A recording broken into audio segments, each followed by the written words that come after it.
राम राम राम राम राम। रटना की विध टाल के साजन करे अनेक, से सब हद का ख्याल है नाना विध का देख। नाना विध का देख परम पद कदे न पावे, ने अंशर बंक नाल पिचम को भेद न पावे। हद बेहद में सब थके वेद भेद कल देख। रटना की विध टाल के साजन करे अनेक। महाराज फरमाते हैं, हमारा रास्ता है पिछम का। दो रास्ते हैं, दो नाड़ियाँ है। एक है पूरब का मार्ग, एक है पिछम का मार्ग। पूरब का मार्ग जो श्वासा को सीधे ब्रह्मांड में चढ़ाते हैं, वो है पूरब का मार्ग। और पीछम का मार्ग है जो सांस और उसांस में राम नाम का सुमिरन करते करते ने अंचर को जगाते हैं और ने अंचर के साथ में पीछम से रीढ़ की हड्डी के अंदर से ऊपर ब्रह्मांड में चढ़ते हैं। तो इसके लिए करना पड़ेगा भजन। जिह्वा से राम नाम का रटन करना पड़ेगा। सदगुरु रामदास जी महाराज की वाणी में ये बात आती है कि हमारे जिह्वा के अंदर 1054 नाड़ियाँ हैं, जो राम राम करने से, राम राम का रटन करने से जागृत होती है। और ये जिह्वा के अंदर में सब प्रकार का स्वाद है। जो स्वाद हम लेते हैं वो स्वाद कैसा है ये कहने वाली जिह्वा ही है। तो जब तक रसना से राम राम नहीं करेंगे, ये जिह्वा का जो स्वाद का आनंद है, जो रस का सुख है, वो कम नहीं होगा। तो रसना से राम राम करना ही पड़ेगा। अब कहाँ तक करना पड़ेगा ये भी महाराज ने कह दिया, जब तक हमारे होठ कंठ बंद ना हो जाए। मुख सिमरन मत छोड़ जो 10वें द्वार लग जोय, ओट कंठ सुखराम कहे गढ़ तड़िया बंद होए। अपने आप जब तक ये बंद नहीं होगा तब तक रसना से राम राम करना ही है। जब लग मुख में जिबिया चाले तब लग हर हर केसु। अब फिर ये बंद कैसे होती है रसना? कि धीरे धीरे जब शब्द ऊपर चढ़ता है और शब्द के साथ में सुरती मन प्राण ये भी ऊपर चढ़ने लगते हैं, तो शब्द के पावर से श्वासा इस प्रकार से खींची जाती है ऊपर। यानी दोनों ईड़ा और पिंगला एक होकर ये सुकमणा बनती है। जब श्वासा ऊपर खींचने, जब शब्द के द्वारा खींची जाएगी तब रसना बंद पड़ेगी। तब तक रसना बंद नहीं पड़ेगी।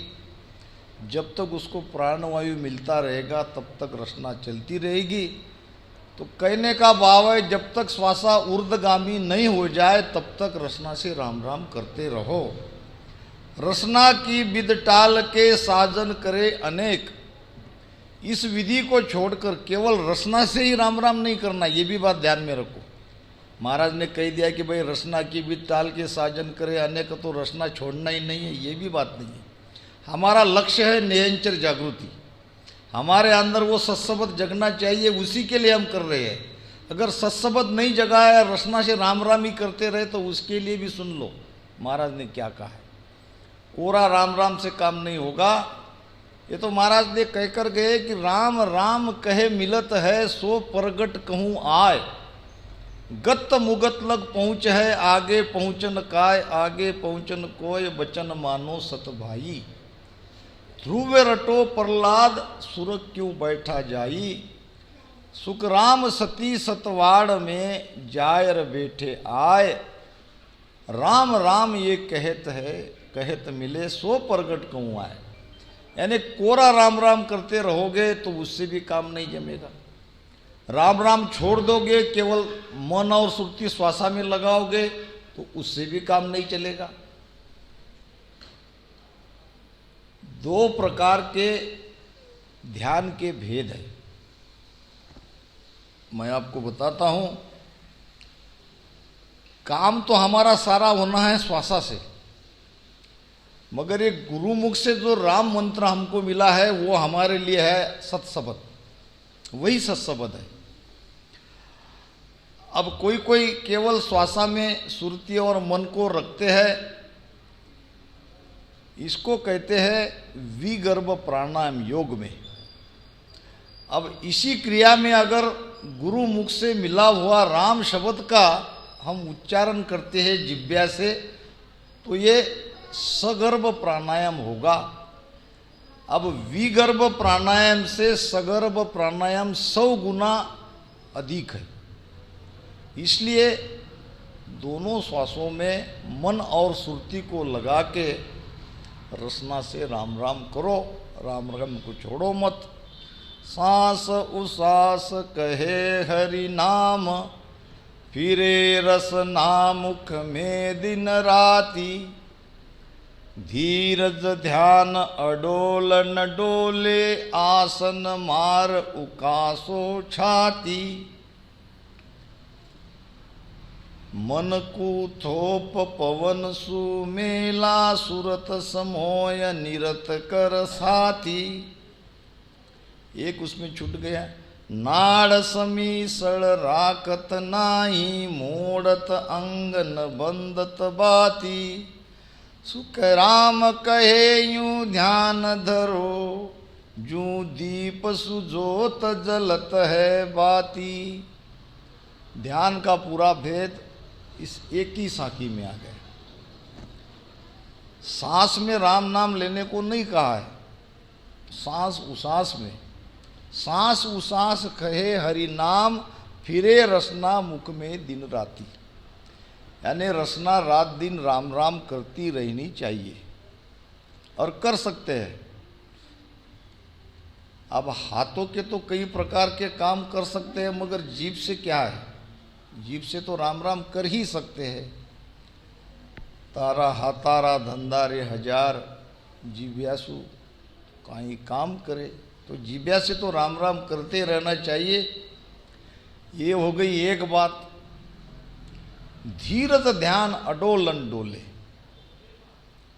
ध्यान में धैर्य की आवश्यकता है।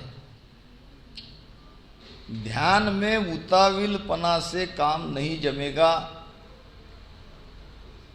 क्योंकि जल्दी जल्दी अनुभव होना चाहिए, ये सबको लगता है।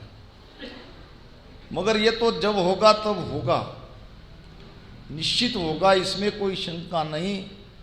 बड़े धैर्य से ये भजन में बैठना है। ध्यान में धैर्य की आवश्यकता है। धीरे धीरे धीरे रे मना, धीरे सब कुछ होए। माली सींचे 100 घड़ा, ऋतु आए फल होए। एकदम से नहीं जमेगा। कुछ ही दिनों पहले गुरु मंत्र लिया और भजन का कुछ अनुभव नहीं आ रहा है, फिर मन में निराशा, मन में उदासी, ये नहीं होना चाहिए। आप जब भेद से भजन कर रहे हो तो क्यों नहीं अनुभव आएगा? शब्द भी जगेगा, शब्द का अनुभव भी आएगा, आनंद भी आएगा।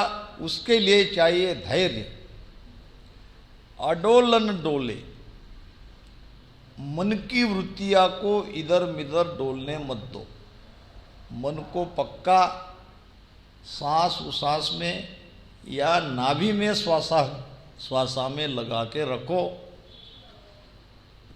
दो तीन बातें हैं मन की, आपको कह देता हूँ। मन की आदत है बाहर जाना। मन काल है, मन काल का एजेंट है। मन नहीं चाहता कि हम ध्यान करें, और हमको मन को ही ध्यान में लगाना है। जो ध्यान करना ही नहीं चाहता उसको हमको लगाना है, तो वो तो अपना प्रभाव बताएगा। तो बार बार मन के तरफ ध्यान रखना है कि वो कहीं बाहर तो नहीं चला गया। अगर बाहर चला गया तो आप सुरती को बाहर मत ले जाने दो। ध्यान को पक्का यहाँ पे रखो, मन वापस आ जाएगा। मन हमारे बिगड़ नहीं रहता। मन देखेगा कुछ पल में कि ये मेरे तरफ ध्यान नहीं दे रहा है। मन करता है विचार, कभी भूतकाल का तो कभी भविष्य काल का। मन वर्तमान में नहीं रहना चाहता, इसलिए मन अगर जाता है, एक तो जाने ही मत दो, जाता है तो उसके तरफ ख्याल मत दो, वो वापस आ जाएगा। दूसरी बात, अगर जिब्या से राम राम करना छोड़ दोगे तो उबासी आएगी, आलस्य आएगा, नींद भी आ सकती है। रसना से अगर राम राम करना छोड़ दोगे तो ये चीज़ें हमारे अंदर आ सकती है। तो ये मन का सारा खेल है। मन के ऊपर कंट्रोल करना जरूरी है। मन तुम्हारे हमारे से नहीं थमता, वो तो बराबर भेद से भजन करते रहे तो वो लगते लगते लग जाएगा। धीरज ध्यान अडोलन डोले, यानी मन की वृत्ति को इधर उधर जाने मत दो। आसन मार उकासो छाती, छाती को सामने करो, रीढ़ की हड्डी सीधी करो। अब आसन की बात आई है। अब कोई कहते हैं कि सहज आसन में बैठ जाओ। अगर आपको आसन की ही बात चाहिए तो महाराज ने तो सिद्धासन की बात कही है। ये आती है ध्यान समाधि में। सिद्धासन को साजियो, बैठो मन को घेर, लिवमाला सुख राम कहे, निस दिन उर में फेर। अब ये सिद्धासन लगा के भजन करना सबके बस की बात नहीं है। तो इतना ही करो कि ये छाती सामने रहे और पीठ सीधी रहे और शरीर हिले नहीं। शरीर को हिलाना ये भी एक मन का स्वभाव है। कहीं खुजली होती है तो कहीं दर्द होता है। ये मन सब चाहता है कि आप भजन ना करो। ये भी एक मन का ही प्रकार है। मन इस तरह से हमको भजन से उतारने की कोशिश करता है। अब धीरज ध्यान अडोलन डोले, आसन मार उकासो छाती, मन को थोप पवन सु मेला। अब मन को कैसे थोपोगे? उसको श्वासा में लगा के, बराबर श्वासा में उसको लगा के रखो। मन और सुरती दोनों, उसमें से मन भाग भी गया तो भी सुरती रहने से मन वापस आ जाएगा। मन के साथ सुरती को मत जाने दो। मन भी गया, सुरती भी गई तो सब गया। ये बेकार का राम राम अपना इधर होता रहेगा और मन के जो विचार है वो विचार में सुरती चली जाएगी तो भजन नहीं बनेगा। आसन मार उकासो छाती, मन को थोप पवन सु मेला, सुरत समोय निरत कर साती। अब सुरत भी उसमें लगाओ और नृत्य भी लगाओ। अब नृत्य क्या है और सुरती क्या है? अब सुरती तो है हमारी स्मृति। सुरती का शब्द से अर्थ होता है स्मृति, याद। जो कुछ हम भूल गए उसको वापस याद करना है, ये काम करती है सूरत का। ख्याल भी कह सकते हैं। अब नृत्य है सुरती की ताकत। अगर आप नृत्य पक्की रखोगे तो सुरती नहीं हिलेगी। सुरती को जो पावर देती है वो है नृत्य। सुरती, नृत्य और ये मन, तीनों अगर सीधे बैठ के आप भजन में राम राम प्रेम से करते रहे तो नियंचर जगेगा। अब नियंचर जगने के बाद भी इसी तरह से भजन करते रहना है। नियंचर जग गया यानी सब कुछ पा लिया, ऐसी बात नहीं है। अब तो हमारी यात्रा शुरू होने वाली है सत्सबद के साथ में। नाड़ समीसण राखत, ये बात जरा मैं आपको विशेष तौर पे बता रहा हूं। नाड़ कहते हैं गर्दन को, समीसण कहते हैं झुकी हुई को। अगर थोड़ी गर्दन झुका के आप भजन कर सकते हो तो इसका प्रभाव आपको तुरंत समझ में आएगा, क्योंकि यह है जालंधर बंद की स्थिति। गर्दन को झुकाना, पेलो बंद लग्यो जालंधर नाव नावगर आया, दाढ़ी मिले आन सूटी सु सायब माए लखाया। इससे होगा क्या? सांस उसास से जो ऊर्जा यहाँ पेट में जमा हो रही है, नाभि में, इसमें प्राण जो ऊपर जा रहा है, यह गर्दन समीसल यानी झुकी हुए रहने से प्राण ऊपर नहीं जाएगा और नीचे की गुदा को अगर आप सिकुड़ते रहोगे, बंद करके रहोगे, तो अपान नीचे नहीं जाएगा। प्राण और अपान ये दोनों के प्रेशर से सुक्मणा का मुख खुलेगा। जो सुक्मणा नाड़ी बंद है, जिस नाड़ी को आधार से हमको आगे की यात्रा करनी है, वो नाड़ी खुलेगी।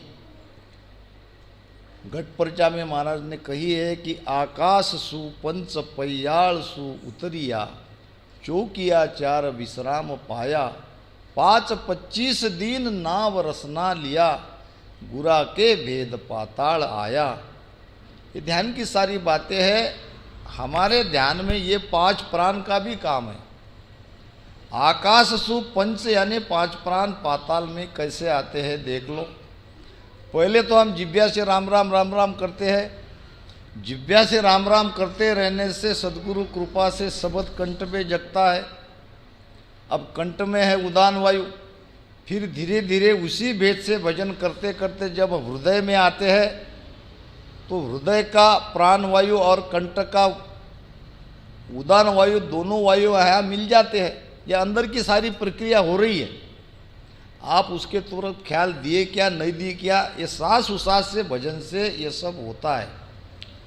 अब दोनों वायु यहाँ मिल गए, फिर नीचे जब नाभि में आते हैं तो नाभि में है समान वायु। इस समान वायु और ये उदान और प्राण, ये तीनों वायु मिल गए। नीचे का अपान भी हमने जाने नहीं दे रहे हैं। और सारे शरीर में जो व्यान वायु है, ये सब वायु यहाँ नाभि में मिल जाते हैं। जब ये सब वायु नाभि में मिल जाते हैं, देखना ये भी है कि इसमें से प्राण वायु को यानी हमारे प्राण को हमको 10वें द्वार से बाहर ले जाना है। 9 द्वार से मृत्यु के बाद हमारा प्राण नहीं निकलना चाहिए। इसी के लिए हम भक्ति कर रहे हैं। तो नाड़ समीसण राकत, थोड़ी झुकी हुई रखो, मोड़त अंगन बदत बाती, शरीर को हिलाओ मत और राम नाम के सिवाय और शब्द का उच्चारण मत करो। सुखराम कहे यूं ध्यान धरे, जूं दीप सु ज्योत जलत है बाती। बहुत अच्छा प्रमाण महाराज दे रहे हैं। ज्योति जलती है दीपक की लो, थोड़ी सी भी उसको हवा मिल जाए तो वो बुझ जाए। तो अगर इसमें से एक भी चीज इधर उधर जाती है, सुरती, नृत्य, मन और श्वासा और राम शब्द, तो ये लो बुझने में देर नहीं होगी। आप तो ध्यान करते रहोगे मगर ध्यान बनेगा नहीं। दीपक की लो, ध्यान की लो को बराबर रखना है। बराबर हम क्या कर रहे हैं इसका हमको अंदर में समझना चाहिए। हम कोई औपचारिकता नहीं कर रहे कि चलो भाई भजन गुरु महाराज कह रहे भजन करो तो कर लिया थोड़ा सा। नहीं, हमको बहुत कुछ पाना है और सब भजन से मिलेगा। रटना की विद टाल के साजन करे अनेक, से सब हद का ख्याल है नाना विद का देख। नाना विद का देख परम पद कदे न पावे। कभी भी परम पद की प्राप्ति नहीं होगी अगर रसना से राम राम करना छोड़ दोगे तो। ने अंचर बंकनाल पिचम को भेदन पावे। अब ये नेंचर के साथ ही परम पद को जाया जाता है, और जब तक बंकनाल नहीं खुलेगी तो परम पद में नहीं जाएंगे। तो ये रसना से भेद से जो राम राम करेगा उसके भीतर में सदगुरु कृपा से नेंचर प्रगटेगा और वो नेंचर बंकनाल को खोलेगा। नेंचर ही बंकनाल को खोलता है। अब पिछम के रास्ते से हम धीरे धीरे हमारी ध्यान की यात्रा ऊपर बढ़ती जाएगी। हद बेहद में सब थके, ये क्यों कह रहे महाराज? और बाकी जो विधियां है, बाकी जो भेद है, ये कुछ तो हद तक के है, कुछ तो बेहद तक के है।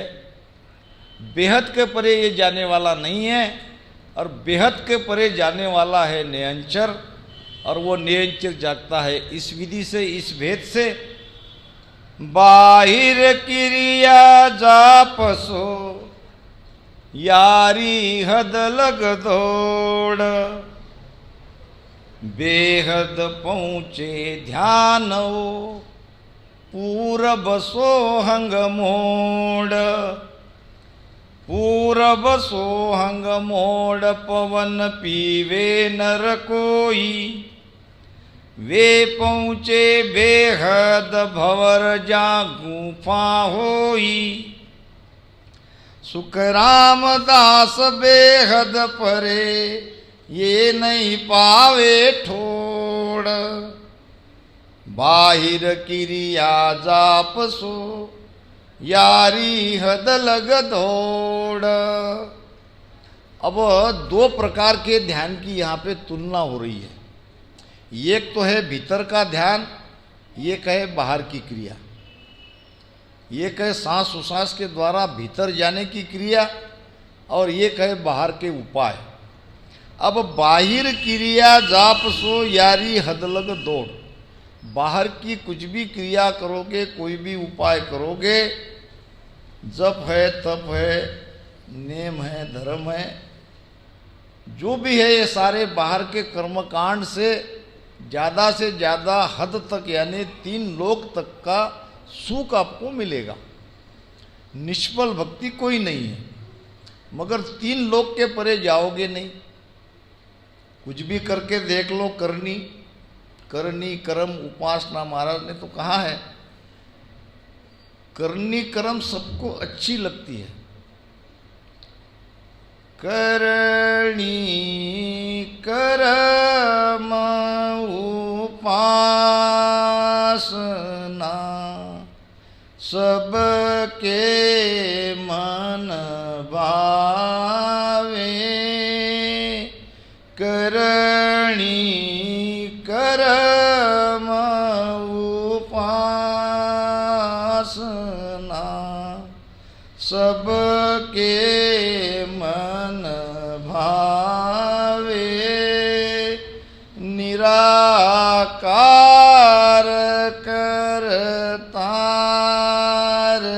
सु मिलनो सब चावे। निराकार करतार सु मिलनो सब चावे। विडंबना यही है, सब निराकार परमात्मा को मिलना चाहते हैं, मगर करते हैं बाहर के उपाय। अब वो भी क्या करे, उनको भेद ही पता नहीं। महाराज कहते हैं कि हे शिष्य अब तो मैं कहूँ, हे शिष्य अब तो सु कहूँ, तो मैं तेरा ज्ञान खंड सोई ब्रह्मांड में, सोही पिंड में जान, सोही पिंड में जान, निरक अपने घट कीजे। जो बाहर है वो भीतर है, बाहर हमें जाना नहीं है, हमारा सारा भीतर ही है। महाराज कह रहे हैं कि हे शिष्य अब तोसु कहूँ तो मैं तेरा ज्ञान, तेरे ही अंदर वो परमात्मा है और तुम ही वो परमात्मा हो। तुम्हें तुमको कैसे पाया जाता है इसका मैं ज्ञान देता हूँ। क्या ज्ञान दे रहे हैं? खंड सोई ब्रह्मांड में, जो खंड में है वो ब्रह्मांड में है। अब सोई पिंड में जान। अब बाहर जो खंड पिंड ब्रह्मांड है ये भीतर में सब पिंड में देखना है। बाहर का सारा ब्रह्मांड ये भीतर के पिंड में है। अब इसके लिए घट में निरखना है। घट में निरखने के लिए चाहिए भेद। भेद देते हैं सद्गुरु और भेद है ये। बाहिर क्रिया जापसु यारी हद लग तोड़, बेहद पहुंचे ध्यान वो पूरब सोहंग मोड़। पूरब की साधना, शंखनाल की साधना से भी बेहद में जाया जा सकता है। 10वें द्वार से वापस आ जाते हैं, 10वां द्वार नहीं फूटता। नाद बिंद का बेड़ा रहता है, नाद बिंद से अलग नहीं होती। पूरब सोहंग मोड़ पवन पीवे नर कोई, और वे पहुँचे बेहद भंवर गुफा हुई। भंवर गुफा 10वें द्वार के अंदर है, जहाँ शंखनाल बनकरलाल दोनों नाड़ियाँ मिलती है। तो भंवर गुफा तक तो वो भी जाते हैं। सुखराम दास बेहद परे ये नहीं पावे ठोड़। बेहद के बरे ये पूर्व की साधना करने वाले, श्वासा को ब्रह्मांड में चढ़ाने वाले या श्वासा के आधार से योग क्रिया करने वाले 10वें द्वार के परे नहीं जाते। 10वें द्वार तक तो वो जाते हैं। साजन सब ही पर हरे, पूरब रहा नहीं जाय। प्रेम प्रीत सु उलट के, चढ़े पिछम दिस माय।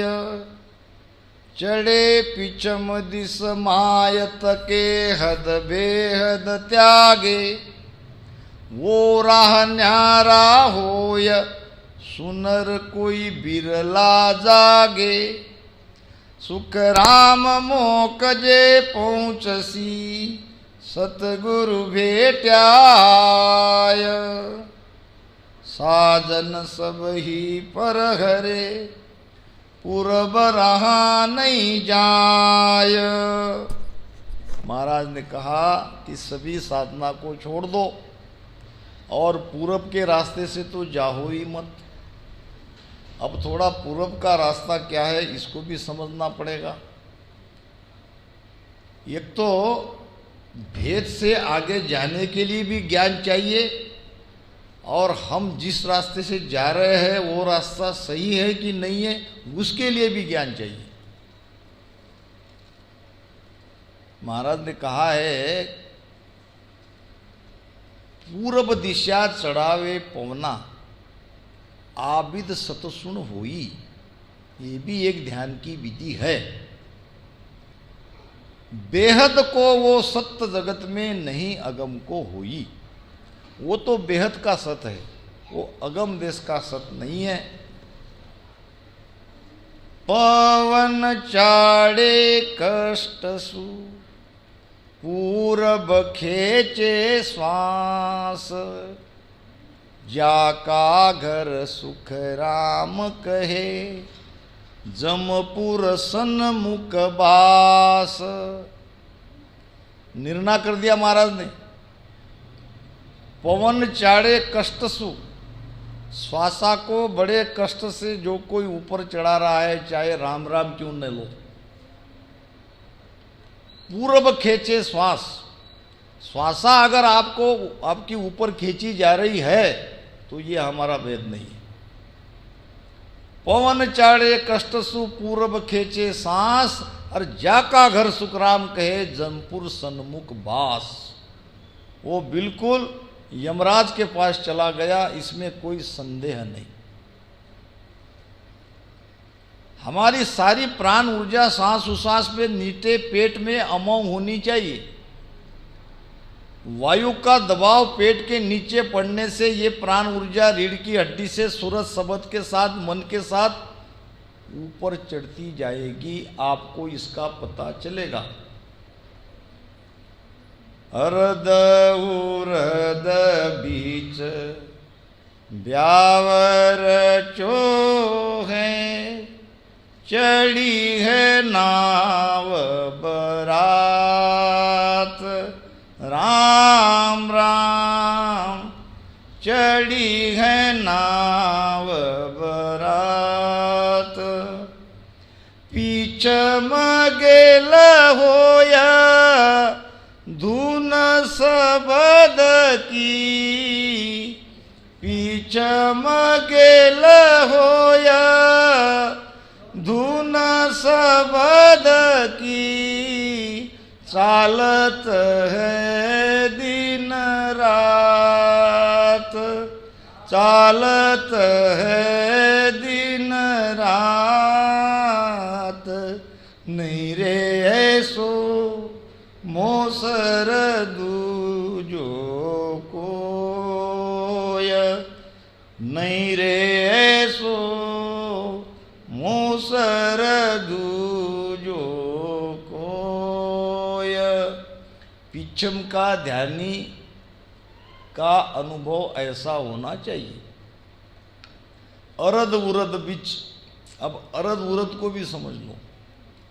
शब्द को समझना बड़ा जरूरी है, शब्द का अर्थ करना बहुत जरूरी है। वैसे अरद उरद का हमारे भाई साहब बैठे, गंगा सिंह जी भाई साहब, कहाँ कहाँ से एक एक शब्द पकड़ के लाते हैं, मुझे पूछते रहते हैं। आता तो उनको भी है, फिर भी वो ये क्या कहते हैं वो देखते हैं। वैसे अरद उरद का सीधा सीधा अर्थ है, अरद नाम नीचे, उरद नाम ऊपर। अब इसमें भी और आपको डिटेल में जाना है तो अरद कहते हैं पिंड को, अब उरद कहते हैं ब्रह्मांड को। पिंड से ब्रह्मांड में हमारी प्राण शक्ति निरंतर ऊपर चढ़ती रहनी चाहिए। ये पूरा खाली हो जाना चाहिए पिंड, फिर जाएंगे यहाँ खंड में, और खंड भी खाली हो जाना चाहिए, फिर जाएंगे ब्रह्मांड में। इसको कहते हैं अरद उरद, नीचे से ऊपर, नीचे से ऊपर निरंतर हमारा ध्यान। अब महाराज ने नाभि में 12 साल भजन किया, इसके बारे में सोचो तो सही, क्यों किया। जिन महापुरुष का नियंचर पहले ही जगा हुआ था, क्या उन्होंने नियंचर जागृति के लिए नाभि में 12 साल भजन किया? नहीं किया। ये प्राण ऊर्जा पूरी 10वें द्वार में ले जाने के लिए आपको नाभि में ही भजन करना पड़ेगा। जिसका शब्द भी 10वें द्वार में हो या त्रिकुटी में हो, सुरती तो वहाँ का आनंद लेगी, मगर मन को तो श्वासों में ही लगा के राम राम रटन करना ही है। अब शब्द ऊपर 10वें द्वार में है और सुरती उसका आनंद ले रही है और बैठ गए ऐसे, क्या सास उसास से राम राम नहीं करोगे?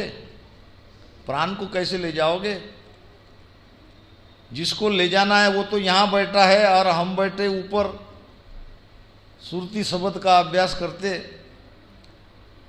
तो 12 साल महाराज जी ने भजन किया। इसका मतलब क्या है कि हमारी पूरी प्राण शक्ति को रीढ़ की हड्डी के अंदर से सुक्मणा से ऊपर चढ़ाते रहना है।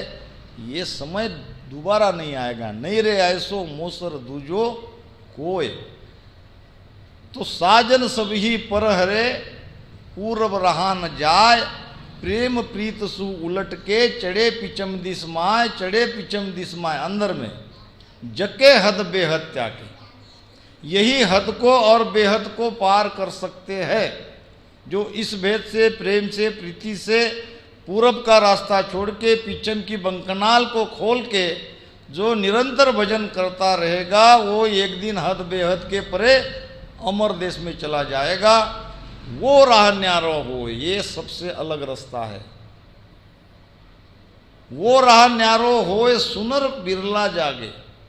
ये बिरले ही है, यहाँ बैठे सब बिरले ही जागरूक होने वाले हैं। सबके भाग्य में ये भक्ति नहीं है।